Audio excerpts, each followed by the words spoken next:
여러분 안녕하십니까? 시사쇼 이것이 정치다의 윤종호입니다.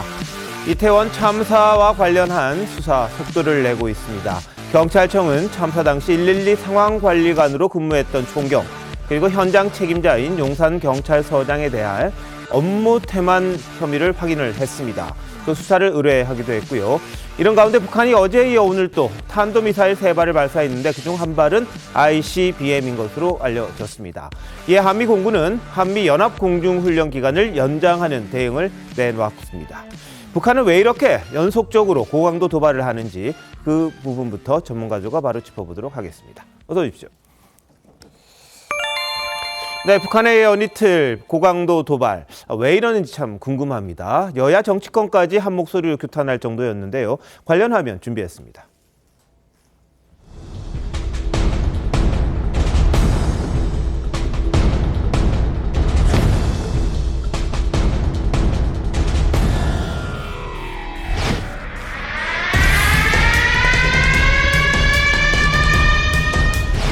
분단 이후 처음으로 NLL 이남 우리 영해 근접에 떨어진 것으로 매우 이례적이고 결코 용납할 수 없음. 윤석열 대통령은 북한이 분명한 대가를 치도록 엄정한 대응을 신속히 취할 것을 지시하셨습니다.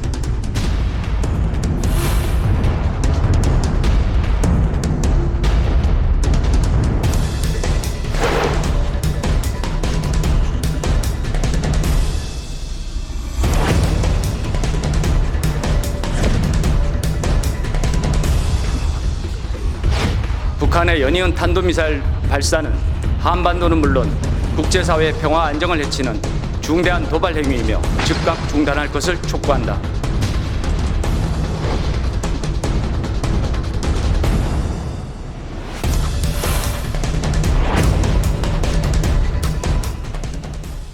네, 어제 탄도미사일 20발 이상을 쐈다고 하죠. 그리고 포는 100발 넘게 또 쐈습니다. 그런데 보시는 것처럼 이런 도발들을 해놓고는요, 오늘 또 다른 도발을 한 겁니다. 이 ICBM을 쏜 건데요. ICBM은 이 일본 쪽으로 가다 중간에 떨어지긴 했습니다. 떨어지긴 했는데 2단 분리 후에 정상 비행을 실패한 걸로 일단 추정을 합니다. 이게 의도적으로겠는지 아니면은 이게 정말 이 미사일에 문제가 있었는지는 모르겠습니다만 ICBM, 대륙간 탄도미사일, 미국까지 갈 수 있는 그 장거리 미사일을 또 쏜 겁니다. 일본 열도를 일본은 처음에 통과했다. 그래서 J 얼러트, 경계 경보, 공습 경보가 발령되기도 했습니다만 나중에 일본 열도는 통과하지 못한 것으로 확인은 됐습니다. 고도는 1920km였고요. 비행거리가 760km, 속도는 마하 15의 아주 빠른 속도로 ICBM을 쐈습니다. 자, 그리고 단거리 탄도미사일 2발도 이 동해상으로 또 쏘기도 했습니다. 자, 오늘은 ICBM이 핵심이었고요. 어제는 NLL 이남으로 우리 남쪽을 향해서 처음으로 6.25 이후 처음으로 도발하는 북한의 모습이었습니다. 자, 양욱 의원. 예. 북한이 연이틀 이렇게 한 이유가 뭡니까? 맥락에 따라서 일단 말씀드리자면요. 제일 지금 북한이 두려워하는 일이 일어나고 있다는 겁니다. 예. 뭐냐면 한미 연합공군훈련 비지런트 스톰이 지금 실시되고 있는데요. 네. 무려 240여 대의 항공기가 동원이 되어서 훈련을 수행한다. 이게 만약에요, 실제 전시가 된다면요, 네. 이 정도 전력이면 북한을 초토화시킬 수 있는 전력입니다. 예. 이런 것들이 나와 있다는 것에서 북한은 굉장한 위기감을 느꼈을 것이고요. 네. 결국은 이 훈련이 지속되는 동안 계속적으로 자신들은 뒤지지 않는다, 물러서지 않는다라는 모습을 보여주기 위해서 탄도미사일을 계속 발사할 것으로 보입니다. 네네. 자, 근데 어제 우리가 대응 사격까지 했어요. 공대지 미사일을 NLL 이북 쪽으로, 우리와 상응한 쪽으로 또 쐈습니다. 그럼에도 불구하고 북한에서는 오늘 더 어떻게 보면 고강도죠. ICBM, 미국을 겨냥한 장거리 탄도미사일, 대륙간 탄도미사일을 발사하는 일이 일어난 겁니다. 자, 일단 합참의 브리핑 내용 먼저 한번 들어보시겠습니다. 우리 군은 오늘 오전 평양 순안 일대에서 동해상으로 발사된 장거리 탄도미사일 한 발과 평안남도 개천 일대에서 동해상으로 발사된 단거리 탄도미사일 2발을 포착하였습니다. 북한의 연이은 탄도미사일 발사는 한반도는 물론 국제사회 평화 안정을 해치는 중대한 도발 행위이며 유엔 안보리 결의에 대한 명백한 위반으로 이를 강력히 규탄하며 즉각 중단할 것을 촉구한다. 우리 군은 북한의 추가 도발에 대비하여 한미 간 긴밀한 공조하에 관련 동향을 추적 감시하면서 북한의 어떠한 도발에도 압도적으로 대응할 수 있는 확고한 대비태세를 유지해 나갈 것입니다. 네, 어제 윤 대통령은 대가를 치를 수 있게 하라 이렇게 이야기를 했습니다만 아랑곳 하지 않고 오늘 또 연이어 고강도 도발을 한 겁니다. 자, 공영호 원장님, 뭐 북한이 지금 뭐 ICBM 도발 실패했을 수도 있는데 이런 식으로 자꾸 자극하다 보니까 우리 비질런트 스톰 한미 공중연합훈련을 또 연장을 했거든요. 이게 도움이 되는 겁니까 이게? 그러니까 어제는 한국을 상대로 해서 미사일들을 쐈다고 볼 네. 수 있고 오늘은 이제 한미 연합훈련을 하는 미국을 상대로 미사일을 쐈는데 이게 예. 사실은 괴물 미사일이라고 이제 바퀴축이 11개 축이니까 예. 22개 바퀴가 돌아가는 그건데 맞는다고 하면 화성 17형이 지금 예, 뭐 예. 화성 15형이다 17형이다 이제 국제사회에서도 말이 많은데 아직은 분석이 채 끝난 것 같지는 않은데 어쨌든 미국을 겨냥해서 이제 양호 의원님 말하는 것처럼 우리는 절대로 물러서지 않는다. 네. 근데 이전하고 좀 다른 거는 한미 공군이 연합훈련을 할 땐 북한은 숨었고 네. 김정일 위원장은 자강도 같은 데로 숨어 들어갔었거든요. 예. 근데 이게 핵이 있다고 지금 자신감, 어떻게 네. 보면 또 무모함, 어떻게 보면 또 김정은의 독단성을 보여주는 것 같은데 아무래도 우리 대응을 보면서 한 걸음 한 걸음 왜 땅 따먹기 하듯이 네. 들어오는 게 아니냐. 그러니까 우리 대응 수위를 보면서 우리가 어디까지 갈 수 있는지, 어디까지 우리가 한미를 굽힐 수 있는지를 지금 의지를 시험해 보고 있는 것 같아요. 네. 그러니까 오늘은 미국을 향해서 쐈고 아마 뭐 또 한미 스톰 이거 한미 연합 공군 훈련이 또 연장된다니까 또 괌 쪽을 향해서나 뭐 일본을 넘기거나 이런 미사일들 도발을 계속 하겠죠. 근데 저희들이 사실 가장 좀 우려하는 거는 NLL을 넘겼잖아요, 어제. 예. 근데 사실 한반도 전체를 통과해서 예. 제주도를 향해서 가는 미사일을 중간에다 갖다가 똘커버리면 그래도 너네들이 어떻게 할 수 있겠느냐 하는 그런 것들도 사실 있을 수 있는 거거든요. 네. 이제 백령도나 NLL 수준이 아니라 예. 한국의 대한민국 영공을 아주 높이 올라가긴 하겠지만 그거를 넘겨서 제주도 앞바다까지 갈 수도 있는 네. 그런 것까지도 갈 수 있는 가능성을 예. 그러니까 김정은으로서는 계속해서 도발 수위를 올리면서 한미 대응을 보면서 아 이렇게 하면 한미가 물러설 수 있겠구나 예. 이런 것들을 타진해 보고 있는 것이 아니냐 이런 생각이 듭니다. 알겠습니다. 자, 이 도발에 앞서서요. 북한의 군 서열 1위입니다. 박정천 노동당 중앙군사위 부위원장. 미국과 남조선이 겁없이 우리에 대한 무력 사용을 기도한다면 국무력의 특수한 수단들은 자기의 전략적 사명을 지체 없이 실행할 것이다. 이렇게 이야기를 했습니다. 자, 특수한 수단이라는 데 이제 이야기를 했거든요. 그래서 일부에서는 이 핵탄두를 탑재할 수 있는 미사일을 어제 쏜 거다. 이런 이야기를 하는데 자, 이거 양우 의원님한테 한번 여쭤볼게요. 그런가요? 예, 뭐 그렇게 볼 수가 있겠죠. 왜냐하면 기본적으로 북한이 얘기하는 것이 KN-23, 그러니까 어제 발사한 것이 KN-23이라는 네. 미사일로 추정이 됩니다. 북한판 이스칸데르로 알려져 있죠. 자, 이 미사일이 소위 차기 주력 미사일이고 여기에 핵탄두를 탑재하겠다라는 예. 것이 북한이 얘기해 온 건데요. 이게 하나 사실 허점이 있습니다. 네. 뭐냐면 거기에 집어넣을 핵탄두를 아직 못 만든 거죠. 소형화가 안 됐다는 얘기죠. 예, 그러니까 그 500kg 정도밖에 이 페이로드가 되지 않는데 거기에 넣으려고 하면은 지금보다 훨씬 더 가볍게 만들어야 되고 사이즈도 이전보다 좀 조절을 해야 됩니다. 네. 그래서 그거를 실험하는 게 7차 핵실험이라고 우리가 알고 있는데 네. 지금 계속 7차 핵실험 없는 것이죠. 북한이 만약에 진짜 이 전술핵 능력을 갖고 공포를 제대로 올리려고 했다고 한다면 7차 핵실험을 먼저 하고 난 다음에 이런 그 핵, 그 소위 운용 부대들의 미사일 발사를 보여줬다. 네. 다시 그랬으면 아마 훨씬 더 공포감이 올라갔겠습니다만 네. 왜 굳이 그렇게 안 했을까? 혹은 안 한 것인가 못한 것인가? 이 부분에 대해서 좀 예. 저는 의견이 있습니다. 알겠습니다. 자, 김근식 교수님, 예. 뭐 우리가 강하게 대응한다 말은 합니다만 사실 수단이 별로 없어요. 수단이 별로 없는 상황에서 북한은 연일 우리를 향해서 이렇게 이 도발을 합니다. 이거 어떻게 막을 방법이 있을까요? 사실 우리는 이제 자유민주주의 국가고 평화애호 국가이기 때문에 먼저 도발하거나 침공할 수 없는 것이죠. 그러니까 호전적인 국가인 북한의 그런 무력 도발에 대해서 거기에 비례하는 원칙에 의해서 우리의 맞대응을 하는 것이지 네. 이 이상 어떻게 군사적 긴장이나 강도를 높여가지고 결국 전면전까지 갈 수 있는 걸 우리가 할 수는 없다고 생각합니다. 그러나 이런 말이 이제 금원처럼 있는 거 아니겠습니까?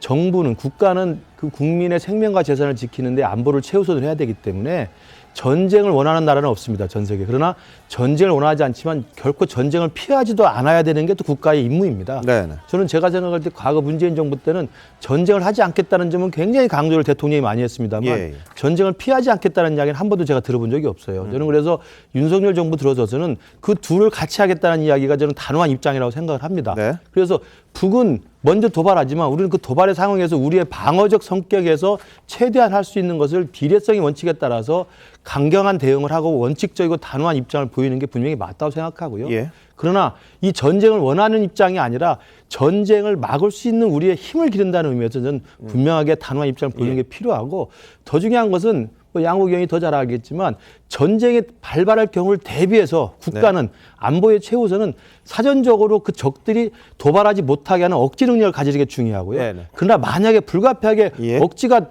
불가능해서 도발이 이루어진다 하더라도 사후적으로는 그 도발 이후에는 사후적으로 응징하겠다는 강력한 의지를 보여주는 게 중요하거든요. 네. 그런 면에서 저는 지금 이야기하는 삼축 체제나 미국과의 핵학적 억제라든지 이런 것 등등이 사전적 억지 능력을 강화하는 것이고 지금 보이는 이런 맞대응 우리의 비례성의 원칙에 따른 단호한 대응들은 바로 사후적 응징 의지를 보여주는 것이어서 예. 그런 원칙적으로 맞는 방향으로 생각합니다. 알겠습니다. 자, 근데 오늘 일본도 상당히 놀랐어요. 이 J 얼러트, 그러니까 피난 경보를 발령할 정도로 일본에서는 뭐 북한에서 미사를 쏘자마자 거의 동시에 피난 경보가 났다고 합니다. 산도를 분석해 봤을 때 일본을 넘어갈 거다 이렇게 예상을 했던 것 같고 처음에는 일본 열도를 통과했다 이런 보도를 했기도 했거든요.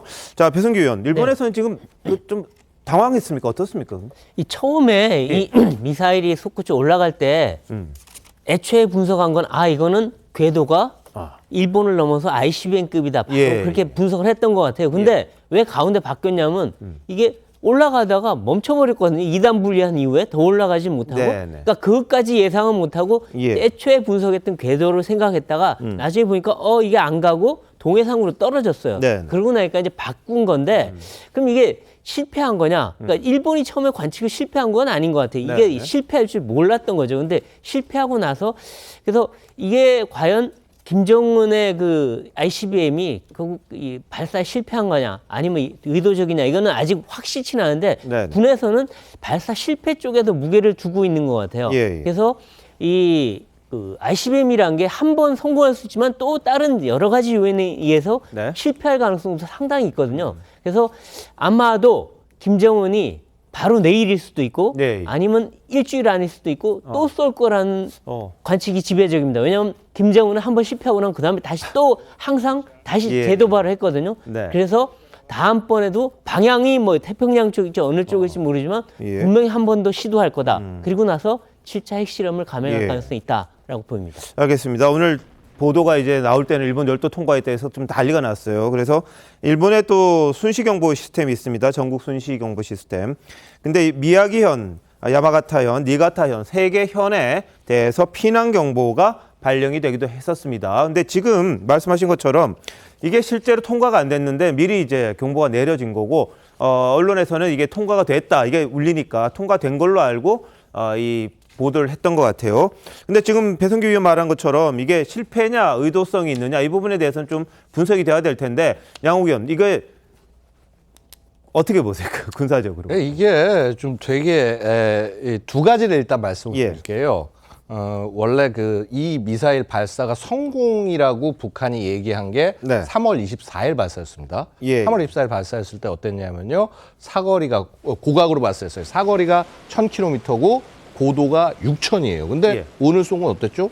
거의 한 700 정도에 예. 700 몇십에 고도는 2000이 안 됩니다. 네. 그럼 이거는 사실은 북한이 주장했던 발사에 비하면은 말도 안 되는 겁니다. 그냥 실패한 거예요. 근데 한 가지 가능성이 있는 게 뭐냐면 만약에 2단을 점화를 아예 안 했을 경우 그러면 이제 분리하고 난 다음에 점화가 안 되니까 여기는 추력이 없으니까 그냥 떨어지겠죠. 네.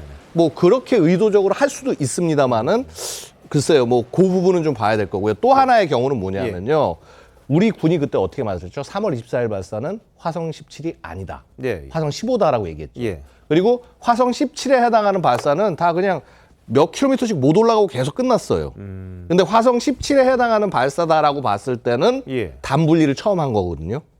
그러면은 약간 발전한 걸 수도 있고 그래서 이거를 그 좀 경우의 수가 나뉘어서 제가 함부로 말씀하기 못합니다만 근데 맥락에서 말씀드릴게요. 맥락에서요. 자 어제 그 우리 NLL 이남으로 쏜 거는 대한민국에 대해서 얘기를 하는 것이고요. 예. ICBM이라면 당연히 미국에 대해서 얘기를 한 것이겠죠. 근데 이게 일종의 핵 협박인데 네. 협박이 성공하려면 어때야겠죠? 이게 능력이 있어야 되는 거 아닙니까? 그렇죠. 근데 능력이 좀 안 나왔지 않습니까? 이게 네네. 뭐건 간에 그런 면에서 봤을 때는 실패한 협박이다. 예. 뭐 이렇게 얘기할 수도 있겠습니다. 알겠습니다. 자, 그런데 이 ICBM급이라고 이제 주장을 하는데 지난번 3월에 북한 조선중앙TV가 화성 17형을 발사했다 이렇게 발표를 했습니다. 그래서 당시에 이제 검은색 가죽 점퍼, 선글라스를 낀 김정은 위원장의 모습도 함께 공개를 했었죠. 그때 한번 보실까요? 김정은 동지께서는 화성포 17형 시험 발사 준비 상태를 직접 현지에서 구체적으로 요약하신 후 발사 진지로 진출할 것을 명령하셨습니다. 경의하는 김정은 동지께서는 발사 진지에 나가시어 발사 준비의 마지막 공정들까지 하나하나 세심히 지도하시면서 시험 발사에 참가한 국방과학자들과 미사일병들에게 힘과 용기를 북돋아 주셨습니다. 시험 발사 준비 끝! 드디어 역사적 사변의 시각이 도래했습니다.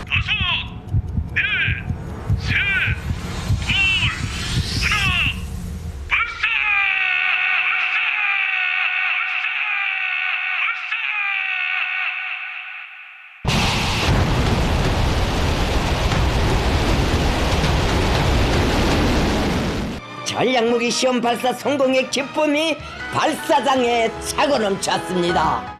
네. 저 당시에 마치 뮤직비디오를 찍듯이 김정은 위원장이 점퍼 입고 옆에 이제 쫙 데리고 나오면서 마치 뭐가 이렇게 그럴듯한 그런 모습을 보였습니다.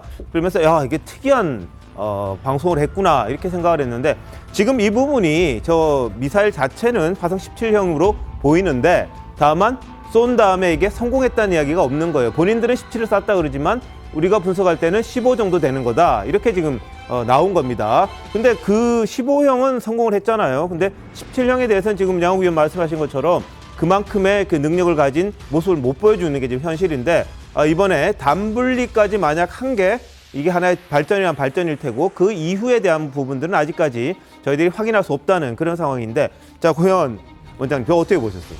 그러니까 저거 보면서 이제 SNS 상대에서 무슨 말들이 나오는가 하면 예. 마치 그 어떤 약을 먹는 그거를 한다 그래서 패러디물이 많이 올라왔어요. 이 미사일 딱 올라올 때. 그래서 그 어떤 그 남자들이 먹는 약을 상기시킨다 이러면서 아주 많이 세계에서 그랬는데 근데 3월 16일 날 발사했던 화성 17형은 분명히 실패한 거로. 그러니까 순환 비행장에서 쐈는데 네네. 평양 사람들이 봤다는 거 아닙니까? 공중에서 번쩍하고 터지고 많은 그런가요? 조각들이 날렸거든요. 그러니까 이거를 소문이 많이 나니까 3월 24일 날 쐈는지도 몰라요. 3월 24일 날. 어쨌든 네. 3월 24일 중앙텔레비전이 저거를 공개를 했어요. 근데 저 예. 공개라는 걸 보고 화성 17형을 완성을 시켰다 이러는데 이번에도 지금 뭐 박정천이라고 하면 예. 사실 뭐 김정은의 의도를 대변해서 나온 북한군 최고위급 인사가 지금 우리를 위협한 거 아닙니까? 우리 특수한 수단들. 예. 그럼 특수한 수단들이라고 하는 건 핵무기밖에 없거든요. 그러니까 이번에 넣었던 거 한국에 쐈던 것들은 아마 전술핵 모의탄이 들어가 있었을 가능성이 네. 있고요. 뭐 저기도 쐈다면 아마 어쨌든 성공했다면 예. 어쨌든 전략 핵이 들어가 있을 가능성이 있는데 저는 아직은 17형이라고 하는 것은 아직은 성공했을 가능성이 낮지만 네네. 우리가 여기에 주안점을 둘 게 아니라 예. 북한은 계속해서 그 길로 가고 있다는 거죠.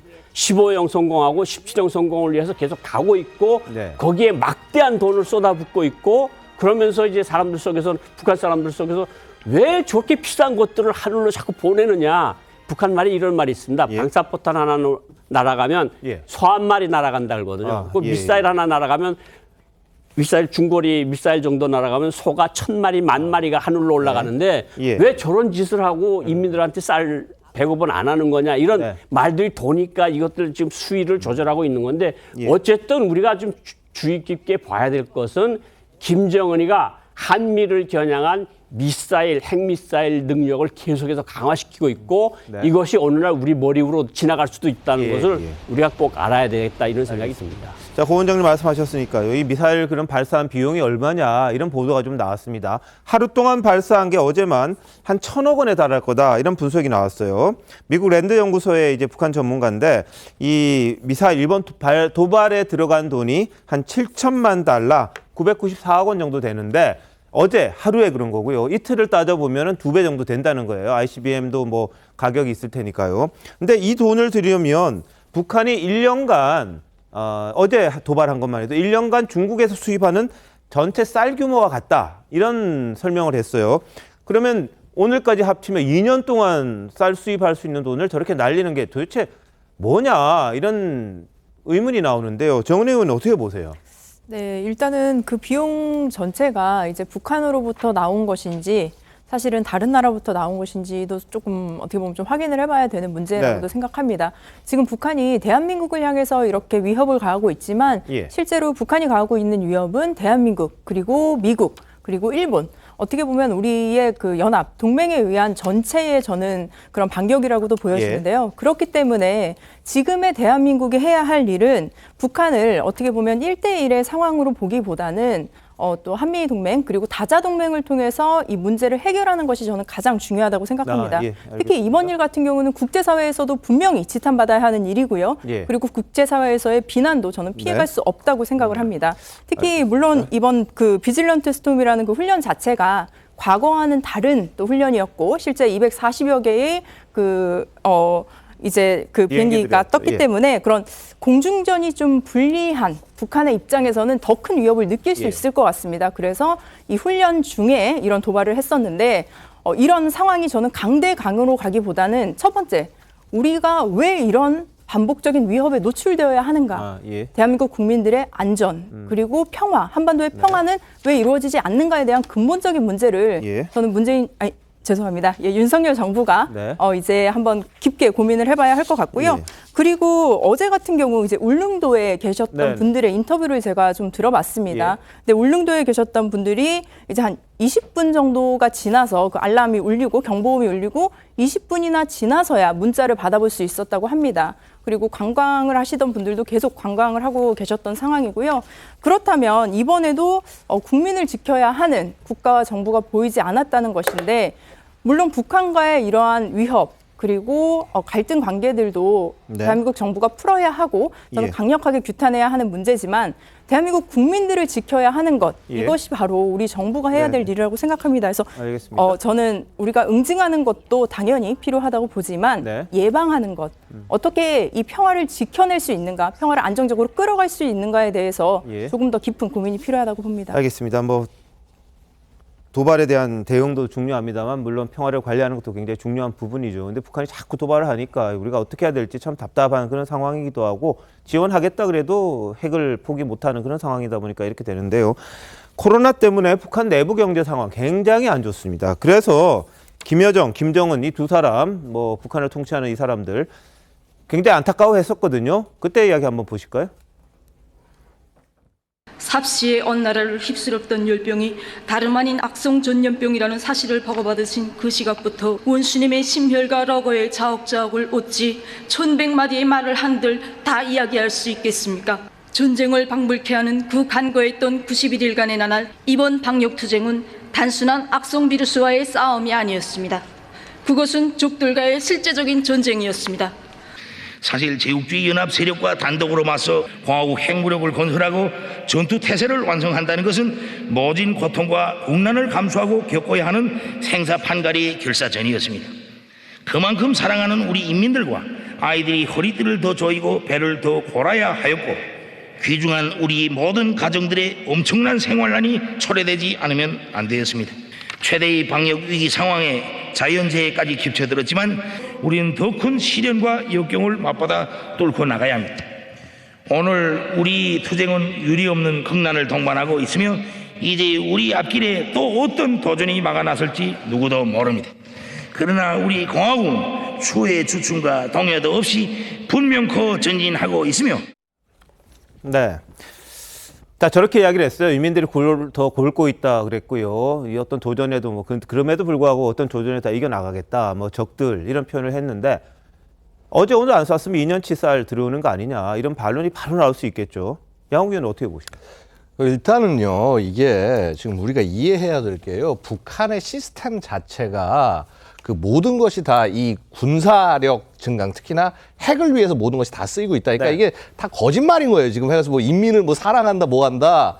그 뭐 인민을 사랑할 거면 왜 이 무기 체계 개발에 모든 것을 다 드리겠습니까? 제가 우려되는 건 뭐냐면요. 김정은이 계속 자신감 있게 얘기했던 것이 예.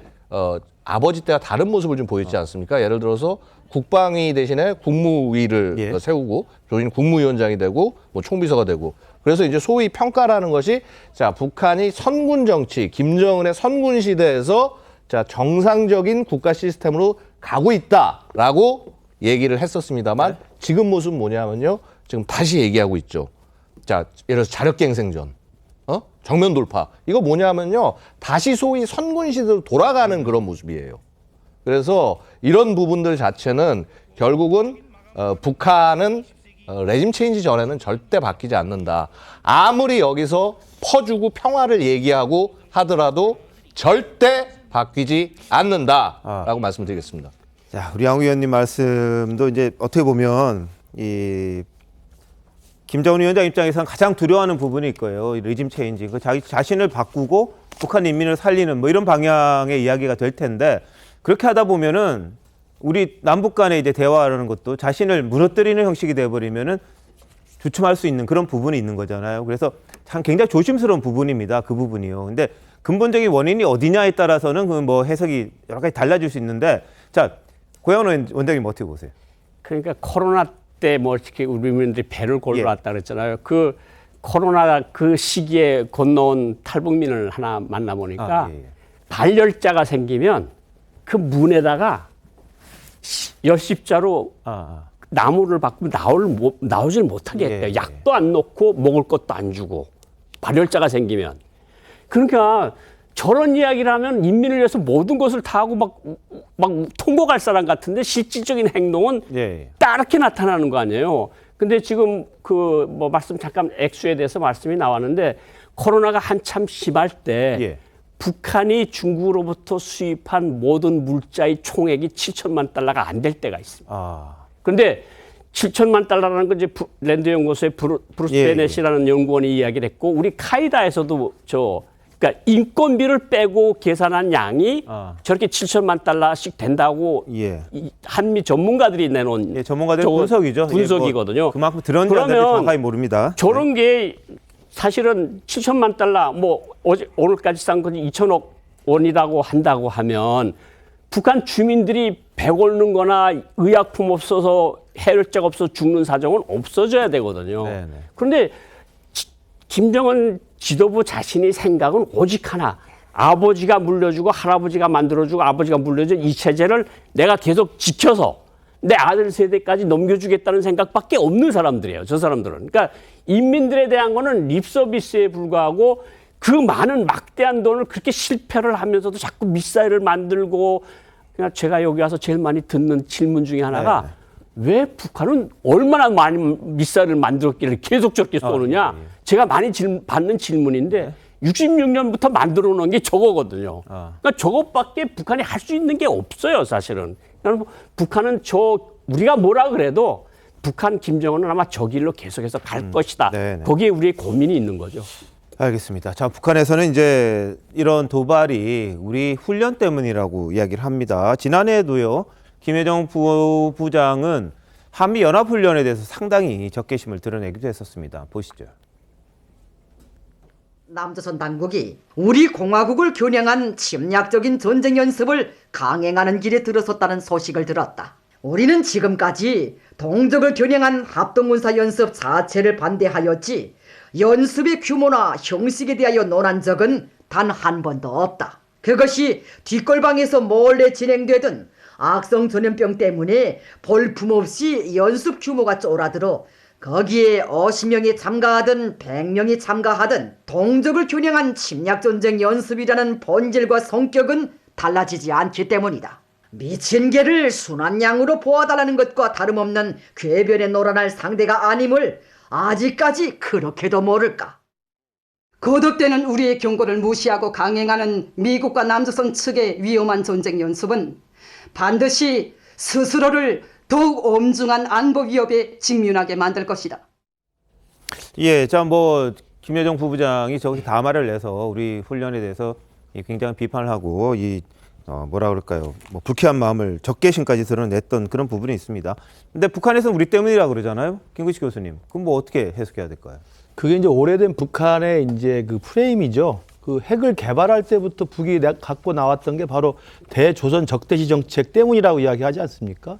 그리고 그동안 했던 모든 북한의 도발은 남측에 또 미국과 함께하는 무력 도발 연습 또는 핵 전쟁 연습 이것을 계속 프레임을 걸어왔던 거예요. 그러니까 그런 것들을 우리가 지금 한 30년 넘게 계속 듣고 있기 때문에 저러한 북한의 논리에 대해서 우리가 뭐 일일이 대응할 필요조차 없는 거라고 생각이 들고요.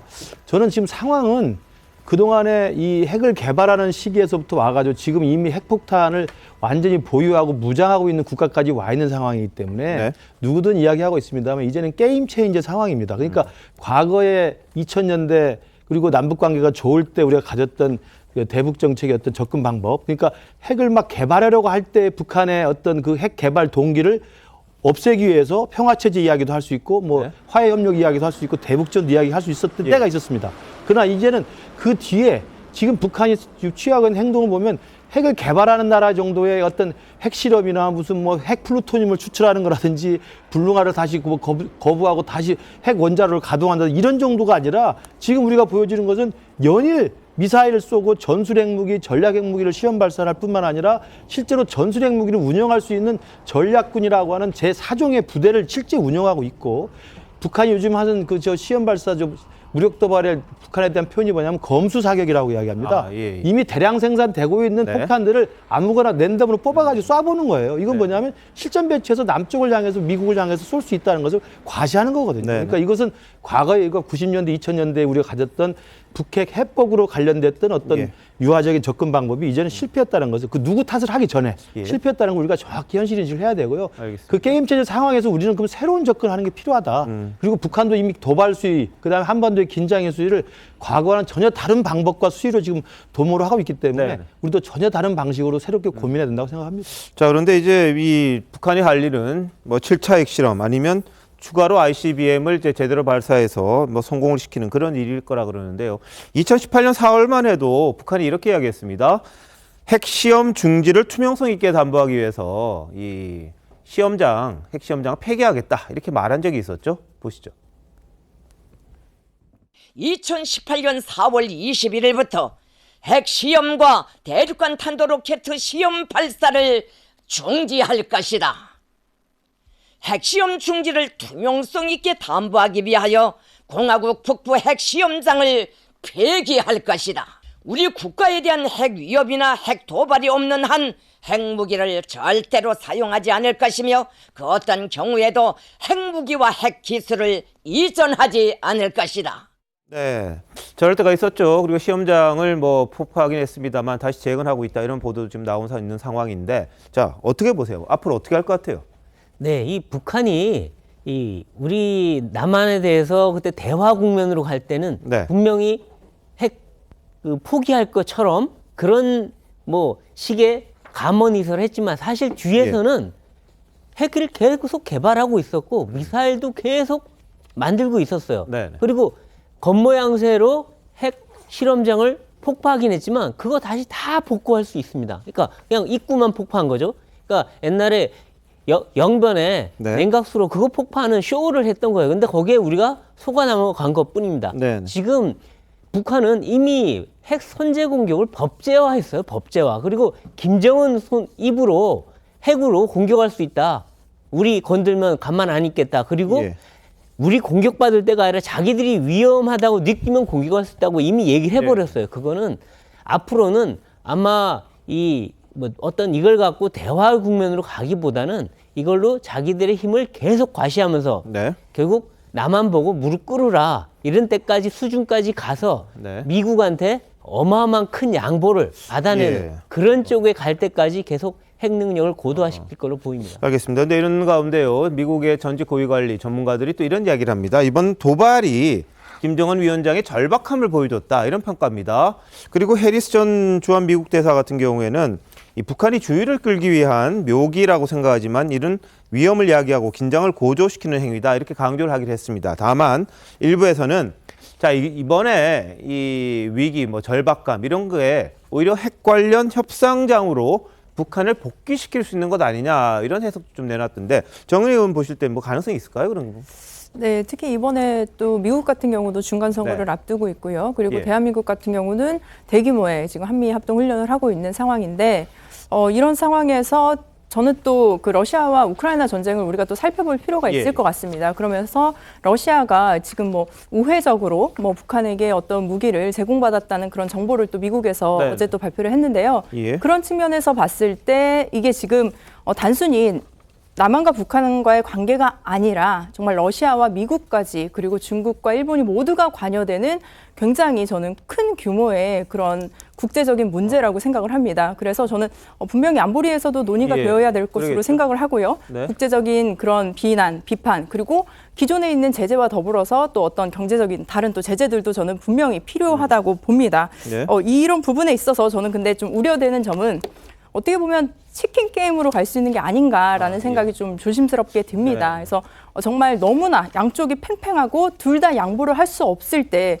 결국에는 그 사이에서 비켜나갈 수 없고 마주치게 된다면 결국에 피해를 보는 것은 대한민국 국민입니다. 대한민국의 소중한 생명 그리고 대한민국의 소중한 사람들이 피해를 보게 되는데요.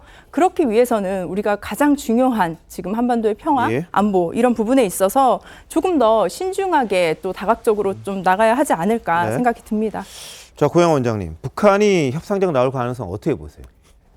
그 사람은 김정은 위원장 자신이 나와서 다시는 남한하고 대화를 안 하겠다고 공식적으로 자리에서 연설을 했거든요. 네. 뭐 김여정이도 이제는 아주 뭐 너저런 물건짝이나 들이밀면서 우리하고 뭐라고 하려고 네. 할 생각을 하지 말아라 그러는데 사실 지난 5년 동안 우리가 봤지 않습니까? 우리가 할 수 있는 것 다 해주지 않았어요. 문재인 정부 시절에 예.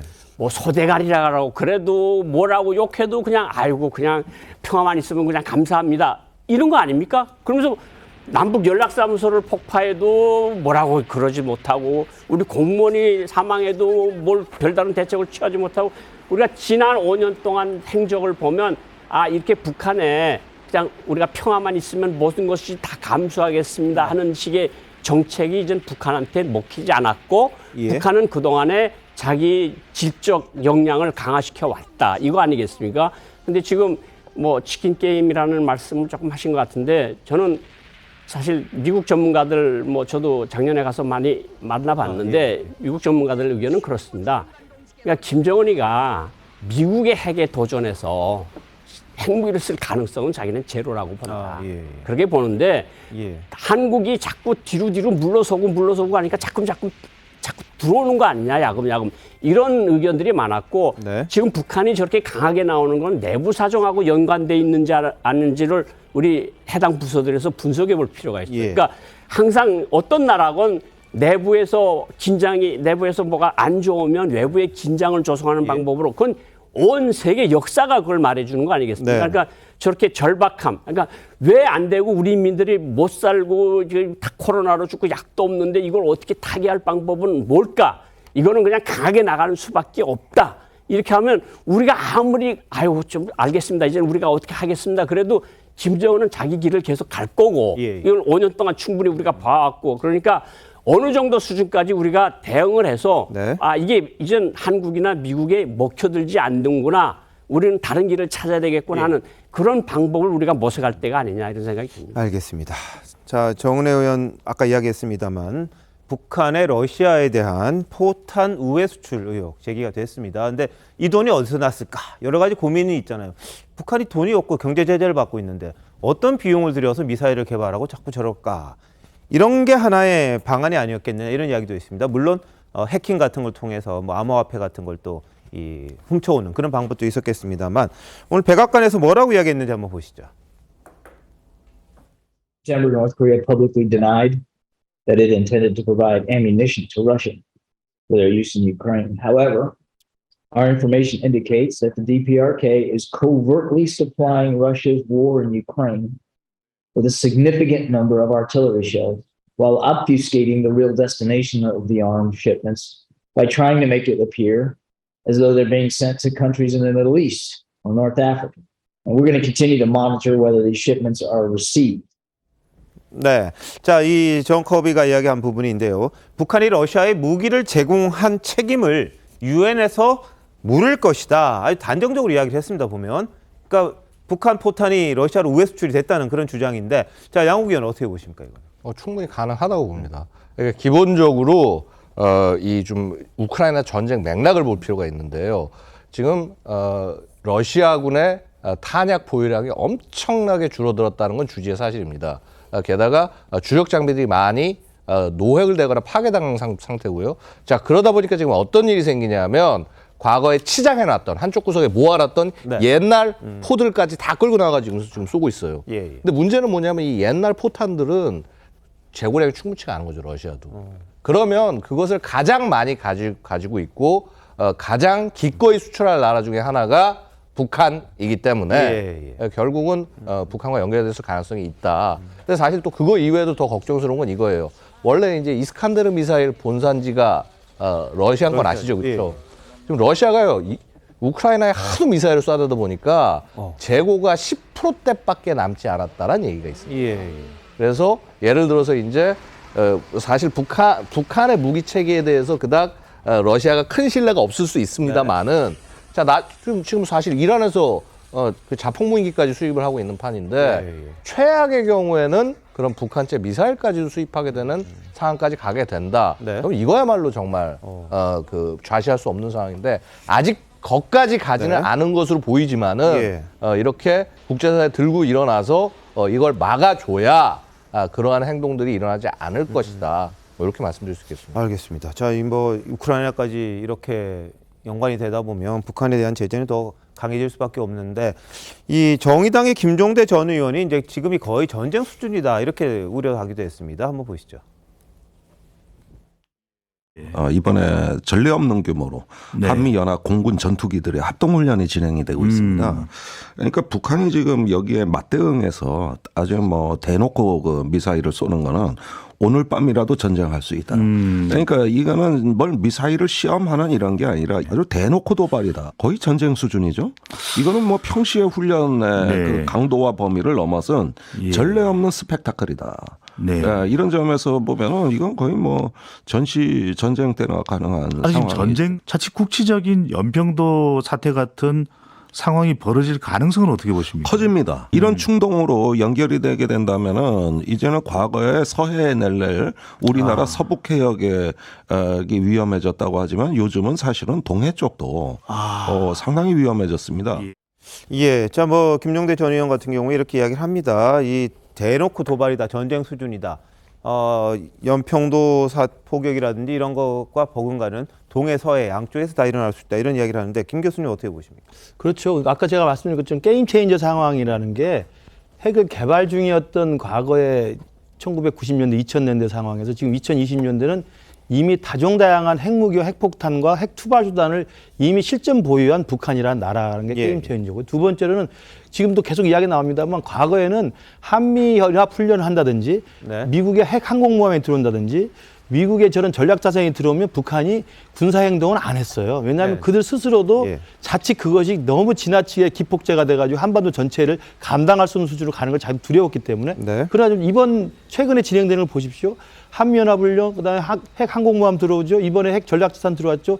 핵 추진 잠수함 들어오죠. 그냥 대놓고 쏘고 있습니다. 이건 뭐냐면 한반도 이제 핵보유 국가, 핵 무장 국가로서 한반도의 군사적 긴장을 최고조로 높여서 자기들 원하는 바 이루겠다는 지금 이제 심보이기 때문에 저는 이 상황에 있어서는 우리 스스로가 아까 제가 말씀드린 것처럼 전쟁을 원하지 않는 자유민주주의 평화 애호 국가지만 우리 국민의 생명을 지키기 위해서 전쟁을 절대 우리 피하지 않을 것이라는 단호한 입장을 보여줄 수 있는 것으로 북한의 저 의도를 우리가 초기부터 무력화시키는 것밖에 없다고 생각합니다. 자, 양홍구 의원님, 북한이 할 수 있는 도발 같은 거 어떤 가능성이 있습니까? 어디 뭘 대비해야 됩니까? 지금요 도발의 거의 모든 종류를 거의 끄집어내고 있어요. 그래서 뭐 대표적으로 지금 뭐 NLL 지역에 포사격을 합니다만 MDL 그러니까 우리 DMZ 인근 지역에서의 활동 같은 것들 분명히 주의해야 됩니다. 그다음에 사실은 제가 또 걱정하는 것은요 우리 아마 이제 이 기본적으로 북한이 저렇게 행동하는 목적 중에 굉장히 중요한 것이요 국민들을 분열시키는 거, 국민들을 불안하게 만들어서 결국 궁극적으로 원하는 시나리오는 그걸 거예요. 뭐 한미연합훈련 하면서 우리한테 무슨 도움이 돼요? 평화가 소중해요. 하지 마세요. 이 얘기를 하기를 북한은 바라는 겁니다. 그래서 그러기 위해서 국민들의 생활에 영향을 미치는 굉장히 좋은 방법 중에 하나가 뭐냐면 사이버 테러. 북한 굉장히 많이 해왔던 것이고요. 대대적인 규모의 것을 굉장히 우리 정부가 그간 잘 막아오긴 했습니다만은 여전히 위험 있고 전자전 위험 같은 것들 그런 것들을 통해서 솔직히 말해서 우리를 자꾸 내부에서 갉아먹는 회색지대 분쟁이라는 것을 북한이 상시적으로 우리한테 걸고 있다. 알겠습니다. 여기에 넘어가면 안 된다고 말씀드리겠습니다. 아까 뭐 고영환 원장님 말씀하셨듯이 한반도를 통과하는 식의 또 위협 이런 것들에 이제 우리 공포감을 또 조성하는 그런 것들도 한 방법이 아닌가 싶은데 일단 말씀하신 것처럼 전쟁을 두려워해서는 안 되겠죠. 우리 평화를 위해서는. 다만 전쟁이 일어나지 않게끔 관리하는 것, 그게 가장 중요한 부분이 아닌가 싶습니다. 자, 다음 이슈 넘어갑니다. 오늘 윤석열 대통령은요, NSC 임석에 앞서서 서울시청 합동분향소 조문에 나섰습니다. 나흘째입니다. 매일 조문을 하고 있고요. 김건희 여사도 어제 장례식당 2곳을 들렸다고 하는데 한번 보시죠.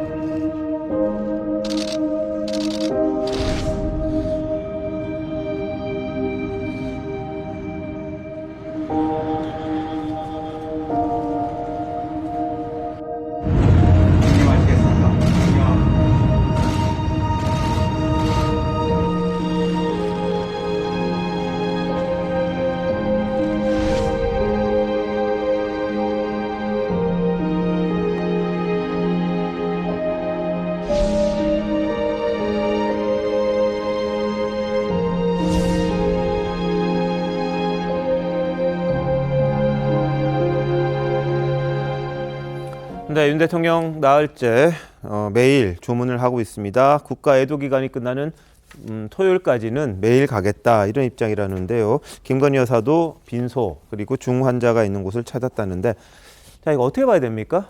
네, 아무래도 국가 애도 기간이기 때문에 지금 뭐 다른 논란보다도 일단 가장 중요한 건 사고 수습과 추모 아니겠습니까? 애도하고 그러니까 그거를 대통령이 몸소 자신이 보여주겠다 이런 의지고요. 그래서 이 김건희 여사까지도 지금 연일 가서 어제 오늘 보니까 이 유족들을 끌어안고 또 손을 맞잡고 이렇게 못 지켜줘서 정말 미안하다 이런 얘기를 하는데 사실 그게 제일 중요한 거죠. 대통령으로서 가장 중요한 의무가 국민의 생명과 안전을 지키는 일입니다. 그런데 결과적으로는 못 지켜줬기 때문에 거기에 대한 미안한 마음을 계속해서 반복적으로 보여주는 건데 그러면 정치적이기도 하지만 사실은 이게 또 대통령의 진정성을 보여주는 측면도 있어요. 그래서 사람들이 같은 마음으로 애도하게끔 하자. 그리고 또 쓸데없는 유언비어나 정쟁은 자제하자는 메시지를 정치권과 사회에도 던지려는 생각이 아닌가 싶습니다. 알겠습니다. 일부에서는 이거 가지고도 뭐 조문만 단다고 해결이 되냐 이렇게 비판하는 목소리도 일부에서는 나오긴 하는데 대통령의 마음도 한번 어떤지 헤아려 봐야 되지 않나 싶은 생각도 좀 듭니다. 본인은 이제 최선을 다해서 이 애도하고 원인 파악을 하겠다 이런 입장인 것 같은데 근데 애도 기간임에도 불구하고요 짚어야 될 건 꼭 있습니다. 뭐냐면 참사가 일어났던 날 도대체 보고 체계가 어떻게 작동이 됐던 건가. 대통령보다 어떻게 경찰청 쪽에서 행정안전부 장관이 더 늦게 할 수가 있느냐. 이런 지적이 나온 겁니다. 자, 설정환 변호사, 이건 뭐 왜 이런 거예요? 일단 경찰의 보고 체계가 굉장히 무너졌다라고 볼 수밖에 없을 것 같습니다. 그러니까 대통령실도 소방청을 통해서 이거 사실을 확인한 거거든요. 그렇죠. 그럼 경찰에서는 도대체 무엇을 했냐라는 것이죠. 그러니까 과연 이태원 파출소에서부터 현장에서부터 시작된 보고 체계, 그다음에 용산 경찰서, 그다음에 서울 지방청, 서울 경찰청, 그다음 뭐 했냐라는 것이죠. 그러니까 이 경찰청 내 보고 체계가 굉장히 무너졌다고 보고요. 이번 기회에 이러한 부분에 대해서 다시 한번 짚고 넘어가야 될 부분은 있지 않느냐라고 생각합니다. 예, 자, 이상민 행정안전부 장관요, 자신이 이렇게 보고를 대통령보다 늦게 받은 거, 그리고 사퇴와 관련된 질문 뭐라고 반응했는지 한번 보시죠. 대통령실보다 보고 늦게 받으신 거 입장이랑 중대본적으로 먼저 이동해야 되겠어. 보고 시간이 많이 늦어진 것에 대해서 어떻게 생각하시는지. 지금은 그런 것보다 이제 사고 수습에 전념하면서 고인들을 추도하고 유족들을 위로하고 병상에 계신 분들을 빠른 쾌유하실 수 있도록 도와드리고, 그것이 일단 급선무 같고요. 그다음에 사고 뒷수습 처리하고 재발 방지 대책 마련하고 이런 것에 일단 전념을 하고, 사고 원인이나 뭐 무흡했던 부분에 대해서도 차례로 다 살펴볼 예정입니다. 대통령실 혹시 사퇴 의사 밝히셨나요? 이동하겠습니다. 사퇴 의사 네, 죄송합니다. 예, 뭐 사퇴 관련 이야기는 안 했고요. 사고 수습에 전념할 때다 즉답은 피했습니다. 자, 민현상 원장님, 어떻게 보셨습니까? 일단 그 공직자는요, 진짜 언행을 조심해야 됩니다. 초장에 그 사고 초기에 이상민 행안부 장관이 진짜 주무장관으로서 또 그리고 박희영 용산구청장하고 마치 잘못이 없는 것처럼 할 일을 다 했는데 왜 그러냐는 식으로 그렇게 해석될 만한 그런 원칙적인 얘기를 했거든요. 그러니까 그런 부분에 있어서 이상민 행안부 장관은 나중에 이제 해명은 하고 그 의도는 충분히 이해합니다만은 지금 굉장히 부담으로 작용되고 있는 거예요. 그래서 항상 조심해야 된다는 그런 분위기를 지금 이상민 장관이 굉장히 염두에 두고 조심스럽게 답변을 하는 게 아닌가 하는 생각이 들고요. 그다음에 주무장관으로서 책임을 과연 어느 선까지 써야 되는가, 그리고 그 시기는 어느 쯤 될 것인가 하는 부분은 일단 이 그 추모 애도 기간이 끝나고 다 수습되고 난 다음에 원인 규명을 하면서 이 그 거치 문제도 같이 논의해야 될 상황이 아닌가, 저는 그렇게 봅니다. 국회에서는 이제 다음 주 월요일 날 이 현안 보고 받고 질의하겠다고 이제 일정을 합의를 했습니다. 그때 되면 이제 하나씩 나오긴 하겠습니다만, 지금도 궁금한 게 그거예요. 기동대라도 좀 미리 와서 교통 통제를 했으면 어땠을까 하는 그런 아쉬움이 있습니다. 물론 사후 약방문일 수도 있어요. 그 당시에 뭐 그럼 다른 지역에서 만약에 그걸 소홀히 했을 때 딴 일이 났으면 거기에 대한 또 책임도 있지 않겠느냐. 사고가 이렇게 터지고 난 다음에 지금 이렇게 이야기하면 뭘 하냐는 말도 있습니다만, 다만 현장을 관할하는 파출소에서는 기동대 지원 요청을 했었다고 합니다. 근데 응답을 받지 못했다, 이렇게 이야기를 했는데, 이걸 놓고도 진실게임이 경찰 내에서 벌어지고 있습니다. 오늘 익명으로 라디오에 출연한 이태원 파출소 경관의 이야기 한번 들어보시죠. 이태원 파출소에서는 지원을 강하게 요청했었다. 기동대도 보내달라고. 그거는 그럼 언제쯤의 일일까요? 제가 알기로는 10월 25일경으로 알고 있습니다. 나흘 전에, 그러면 우리 힘만으로는 안 된다. 파출소 분들은 한 나흘 전부터 25일부터 예견을 하셨다는 거네요? 예, 저희 소장님께서 그렇게 얘기를 하셨습니다. 상급부서인 경찰서에다가 하겠죠. 경찰서에다가. 서는 서울지방 경찰청에다 하는 걸로 알고 있는데 그 순서도를 소장님이 하셨으니까 제가 그 순서도를 보지는 못했지만은 보통 순서는 그렇습니다. 지원 요청에 대해서 그러면은 지원해줄 수 없다는 답을 받았기 때문에 뭐 지원이 안 나온 거겠죠? 예, 답은 없었다고 들었습니다. 네, 파출소 차원에서는 요청을 했다는 겁니다. 근데 경찰청은 서울청에서는 뭐라 하냐면, 공식적인 기동대 지원 요청이 없었으며 교통기동대 투입 결정 역시 용산경찰서에서 자체적으로 한 거다, 이렇게 반박을 했습니다. 그러니까 서울청까지 안 왔다는 이런 주장이죠. 용산서까지 갔는지는 모르겠어요. 자, 어떻게 보십니까, 저기? 네, 일단은 오전에 인터뷰를 저도 들어보긴 했는데, 이게 진실 게임으로 가면 좀 안 될 것 같습니다. 하지만 우리가 충분한 기록이 있을 거고요. 그런 기록들을 조사를 한다면 그 시간대라든지 분초 단위로 다 나와 있기 때문에 아마도 우리가 명확한 진실을 알 거라고 생각을 합니다. 저는 가장 큰 문제는 두 가지라고 볼 수 있는데요. 첫 번째, 우리가 왜 이 문제를 사전에 미리 예방하지 못했는가 하는 것입니다. 그래서 지난 할로윈데이가 있었고요. 물론 이번에는 또 방역 지침이 조금 느슨해진 상황에서 더 많은 사람들이 참여할 것이라고 예상했음에도 불구하고 안전요원들 그리고 교통요원들이 왜 제대로 배치되지 않았는가.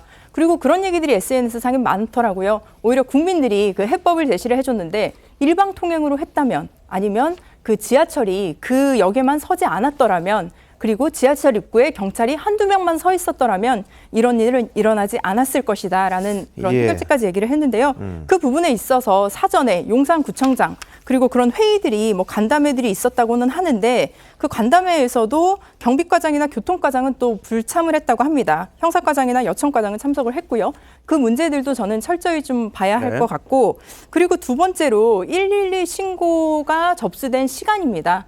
처음으로 신고된 접수 시간이 6시 34분입니다. 우리가 실제 사건이 그 참사가 일어났던 시기는 10시 이후인데요. 분명히 6시부터 많은 사람들이 전화를 하셨고 그리고 사실 우리가 평소에 그 압사라는 단어는 잘 쓰진 않습니다. 근데 전화를 하셨던 분들이 압사당할 것 같은 위기가 있다. 교통통제 좀 부탁한다. 사람들이 엉켜있다. 이런 얘기들을 많이 하셨다고 합니다. 근데 그런 전화들을 여러 통화를 받고서도 왜 대처를 하지 못했는가. 이건 용산경찰서의 문제였는가. 분명히 우리가 112나 119로 신고를 했을 때는 그 해당 지역 경찰서에도 보고가 들어가고 저는 이렇게 다수의 어떤 이런 제보가 들어왔을 때는 저는 분명히 이게 윗선으로까지 올라가야 한다고 생각을 하는데요.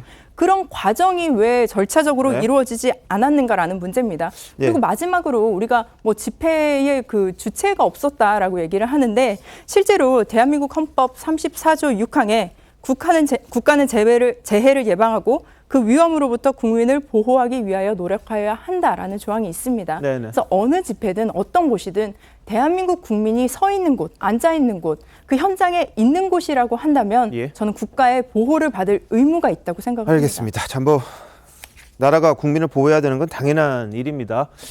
다만 6시에 신고 들어왔을 때 현장 갔을 때하고 또 9시, 10시 상황 많이 달랐을 겁니다. 실제로는요. 근데 그만큼 파출소에서 감당할 수 있는 인력이었느냐 상황이었느냐 그 부분에 대해서는 또 따져봐야 될 부분이 있습니다. 근데 다만 요청을 했는데도 불구하고 거기에 대해서 소홀히 했던 부분은 과연 누가 책임을 져야 될 건가 짚어야겠죠. 근데 당시에 이태원 관할 구역을 맡고 있는 용산서 대통령실도 관할이잖아요. 시위가 수만 명이 모이는 시위가 도심에서 있긴 있었습니다. 그것도 관할을 해야 되고 관리를 해야 됩니다. 거기에 있는 인력 빼달라. 그때 요청했을 때 가능했을 수도 있고 못했을 수도 있습니다. 그 부분에 대해서도 이제 하나하나 따져야 되는데 사건이 터진 다음에 참사가 터진 다음에 왜 안 했냐 이거는 좀 아닌 것 같고요. 기본적으로 왜 그럼 처음부터 못했느냐라는 부분을 좀 짚어봐야 되지 않을까 싶은데 지금 말씀하신 것처럼 신고 시스템에 대해서 부실 대응했다는 비판 계속 나오는데 윤희군 경찰청장은 그와 관련해서 한 이야기가 있습니다. 그저께죠. 한번 들어보시죠. 사고가 발생하기 직전에 현장의 심각성을 알리는 112 신고가 다수 있었던 것을 확인하였습니다. 그럼에도 불구하고 112 신고를 처리하는 현장의 대응은 미흡했다는 판단을 했습니다. 112 신고 처리를 포함하여 전반적인 현장 대응의 적정성과 각급 지휘관과 근무자들의 조치가 적절했는지 등도 빠짐없이 조사할 것입니다. 국민의 기대에 부응하고 경찰에게 맡겨진 책무를 완수하기 위해 제사를 도려내는 읍참마속의 각오로 임하겠습니다. 자, 읍참마속 이야기했습니다. 지금 특별수사본부가 형성이 됐고요.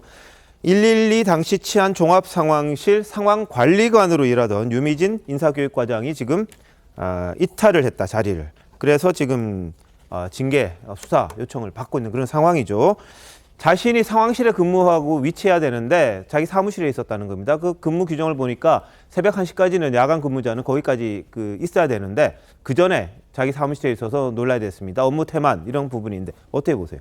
네, 그렇죠. 이 상황관리관이란 거는 상황실에 있어야 됩니다. 물론 뭐 잠시 화장실을 다녀올 수 있지만 근데 그걸 아니고 그냥 자기 방에 있을 때면 이 상황을 전혀 통제할 수도 없고 인지하지도 못할 수도 있고 또 보고도 안 하게 됩니다. 근데 이렇게 11번이나 신고가 들어갔다면 상황관리관이 당연히 알았어야 되고 예. 그리고 이게 반복적으로 올라오는구나. 이거 정말 위험하구나. 그러면 바로 위에 보고하고 조치를 하도록 통보를 해줘야 되는데 그걸 제대로 안 하고 그냥 뭉개버리거나 아니면 서류상으로 그냥 한 것처럼만 했는데 이건 문제가 있는 거죠, 당연히. 그리고 아까 이태원 파출소에서 이제 기동대를 요청하고 또 용산 서해도 했을 겁니다. 아마 사람들이 더 필요하다. 근데 그때 당시 상황을 보면 토요일이죠. 토요일 날 광화문에서 큰 집회가 있었습니다. 진보 보수단체 다 모여서 그러니까 거기에 경찰 경비대들이 다 글로 몰려가서 그 일을 하고 있었고 또 용산 같은 경우에는 이 대통령실 앞에서 또 시위가 있었어요. 큰 시위가. 그러니까 거기에 또 이 경비 인력이 다 가 있다 보니까 보내달라 그랬는데 9시까지는 아직도 시위가 진행 중이다. 우리 보내줄 수가 없다 했던 것 같은데 근데 아쉬운 거는 끝나고 나서 바로 뭔가 보내줬으면 10시 15분 전에 좀 예방할 수 있지 않았을까 이런 또 아쉬움도 있고요. 또 당시에 용산경찰서장은 그거 하고 나서 식사하고 그러고 나서 사고가 난 이후에야 도착했다는 거 아니겠습니까? 그렇죠. 이런 것들이 미흡하고 아쉬운 부분인데 여기에 대해서는 책임 소재가 어느 정도나 있는지 규명을 해서 책임이 있다면 책임을 지도록 해야 되겠죠. 알겠습니다. 일부에서는 지금 왜 파출소에만 자꾸 떠미느냐 이런 주장을 하고 있어요. 그리고 지금 보셨습니다만 보통 경찰 같은 경우에는 언론 인터뷰를 하려면 상부의 허락을 받고 하는 게 원칙이고 뭐 그렇게 돼 있습니다. 시스템적으로. 그런데 지금 하도 억울하다 보니까 본인들의 입장을 지금 언론하고 인터뷰를 하는 거예요. 나름 노력했는데 물론 지켜내지 못해서 참 참담하지만 이렇게까지 우리가 안 한 건 아니다. 이렇게 항변하는 모습이 있습니다. 한번 보시죠. 책임 여부를 떠나서 국민의 생명을 지키지 못한 것에 대해서 이루 참담함 말할 길이 없습니다. 죄송하다는 말씀밖에 드릴 말씀이 없네요. 저희 경찰관 4명이 또 교통정림이 인파 통제를 하러 나갔습니다. 근데 그 4명 갖고도 사실은 어떤 티가 나질 않는 거죠. 이미 신고가 그렇게 인파가 많다고 신고가 됐을 때는 파출소 직원들, 경찰관들만으로서 구족에 이미 상황에 빠져 있는 겁니다. 언론에 이태원 파출소를 내던진 거라고 보고요. 비난의 한가운데 내던진 것이라고 보고요. 단순히 저희 지역경찰이 잘못했다고 1, 2 처리가 미흡했다는 그 하나만으로 저희를 갖다가 이렇게 내던지기에는 그건 아니지 않을까. 저희 나름대로 저희 능력의 120%, 130%, 150%까지 쓰기 위해서 항상 노력했던 그런 자부심으로 근무했습니다. 근데 이제 와서 그거를 저희한테 뒤집어 씌운다는 거는 좀 저는 모르겠습니다. 지금까지 경찰 생활에 대한 회의가 너무 많이 됩니다. 자, 누가 책임 있는지는 밝혀야 됩니다. 밝혀야 되고 일선에다가 떠밀 것도 아니고요. 실제로 어떤 일들이 있었는지 하나하나 따져가지고 뭐가 미흡했는지 앞으로 이런 일이 없도록 대비하는 게 굉장히 중요할 건데 지금 경찰을 보면 서로 간에 너가 잘했네, 내가 못했네 이런 식의 이야기 그걸로 또 곤란하지 않겠나 싶은 생각이 듭니다. 그리고요. 이태원 참사와 관련해서 이 마약과의 전쟁 때문이다. 그럼 결국은 이건 또 윤 대통령의 직접적인 책임을 거론하는 그런 행태로 또 이어지는 부분이 있습니다. 누군지 아시죠? 한번 보시죠. 제기되는 의혹 중에 하나가 사법경찰이 79명인가 대거 투입됐다는 거 아닙니까? 네. 그게 아마 대통령이 그 며칠 전에 언급했던 그 마약과의 전쟁 거기에 이제 보조를 맞춘 인력 투입인 것 같은데 그렇다는 얘기는 이제 은밀성을 비노출이죠.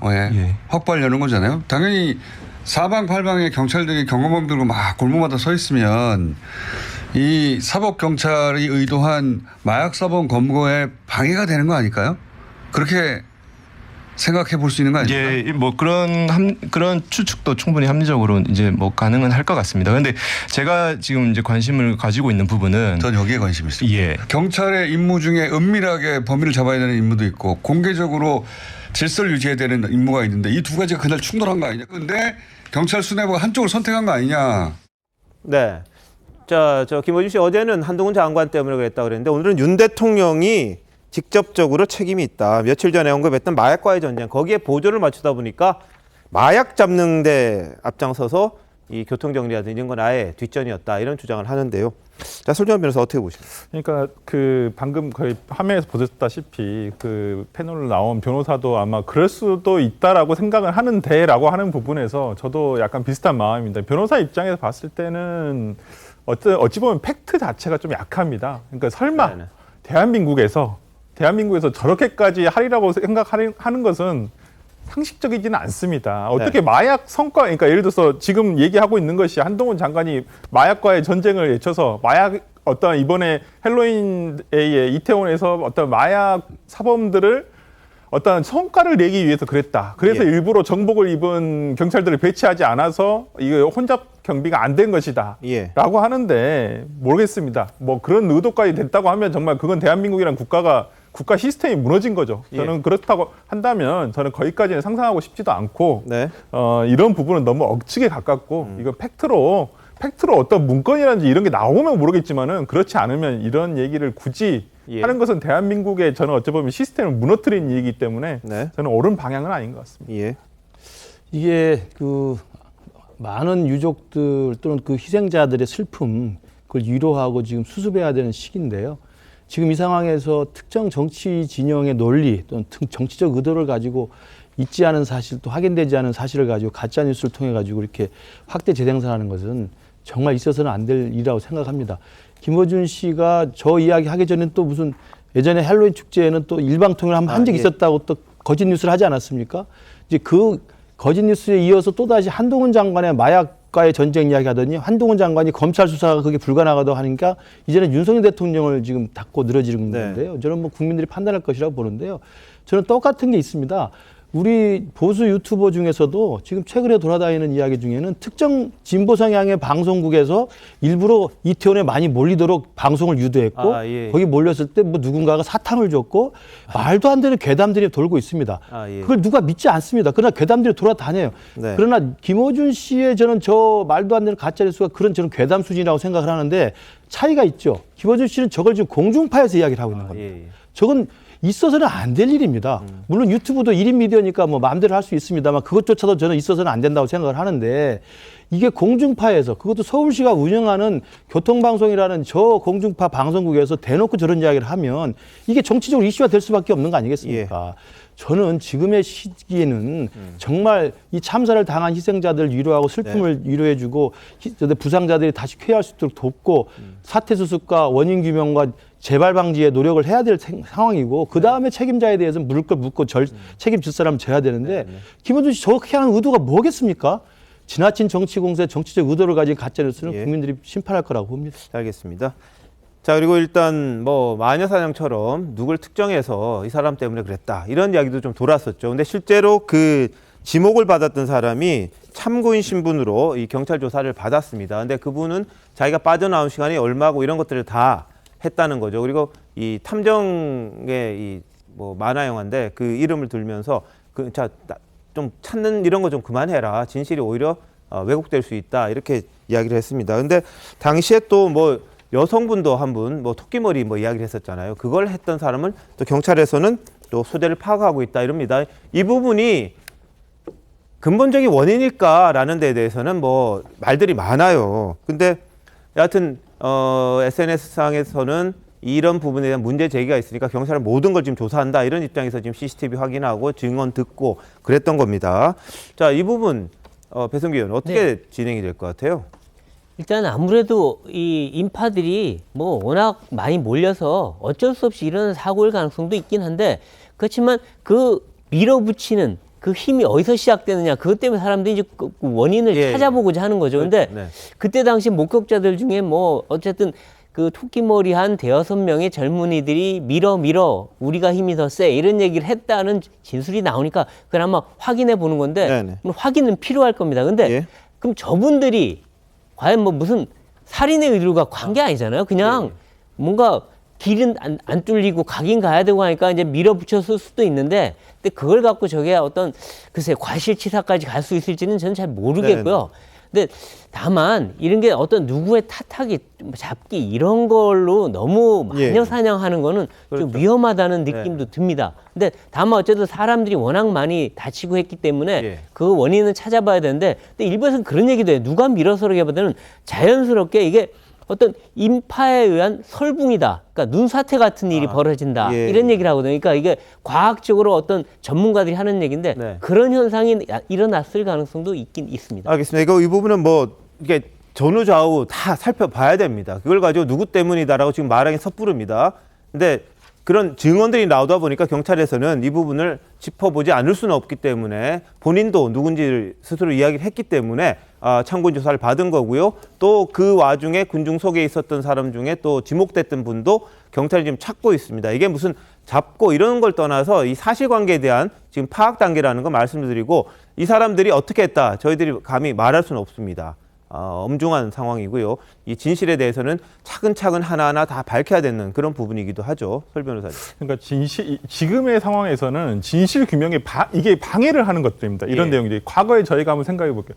서해 위도에서 가다가 그 굉장히 많은, 또 그때도 배 사고로, 해상 사고로 몇백 명이 죽었었어요. 당시에 어떤 내용이 있었냐면 선장이 몰래 나왔다 해서 그 선장을 어찌 보면 마녀 사냥식으로 해가지고 선장이 뭐 나온 걸 봤다라는 사람들이, 근데 나중에 보니까 선장도 그 배에 같이 희생이 되신 거였어요.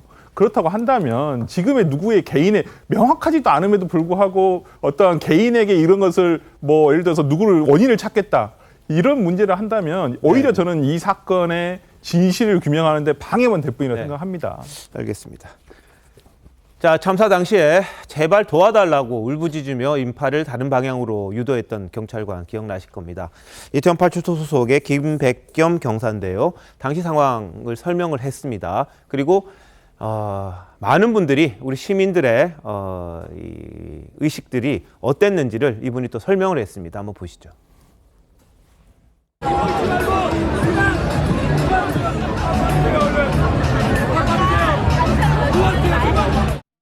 현장에 도착해 보니 비명 소리와 웅성대는 소리가 들려서 무슨 일이 났구나라는 생각에 이제 그 인파를 뚫고 들어가 보니까요. 여러 사람들께서 도움을 요청하고 있는 상황이었습니다. 많은 분들이 잘못 알고 계시는데 그때 저희가 제 요청에 따라서 많은 시민분들께서 제가 지시한 방향으로 더 이동을 해주셨고, 그로 인해서 그 참사 현장의 앞부분이 아닌 뒷부분에서도 구조를 할 수 있는 공간이 확보되었습니다. 정말 저희 이태원 파출소뿐만 아니라 용산경찰서 전 직원들이 나서서 압사 현장에 계셨던 모든 사람들을 구조하기 위해 땀을 흘렸고요. 누가 하나 빠짐없이 노력해서 구조 활동을 펼쳤지만 많은 분들이 돌아가신 점에 대해서는 저도 너무나도 비참하고 유족분들께 너무 다시 한번 죄송하다는 말씀 전해드리고 싶습니다. 네, 어떻게 보면 이 한 분이 그래도 공간을 확보하는 노력을 했고요. 한 명이 한 노력도 이 정도인데 만약에 여러 명이 좀 있었으면 어땠을까 하는 그런 참 아쉬움은 있습니다. 물론 참사가 난 다음에 하는 말이라 무슨 소용이 있겠습니까만 이런저런 아쉬움들이 있고, 일부에서는 정말 이 많은 분들이 다치고 죽어가는 상황에 뭐 엉뚱한 짓을 했다 이런 말도 있습니다만, 더 많은 시민들은 한 명이라도 더 살려내기 위해 정말 최선을 다했다는 거, 우리 대한민국이 그렇게 녹록한 나라는 아니다 이런 것도 보여주는 그런 이야기가 될 것 같아요. 민 원장님 어떻게 보셨습니까?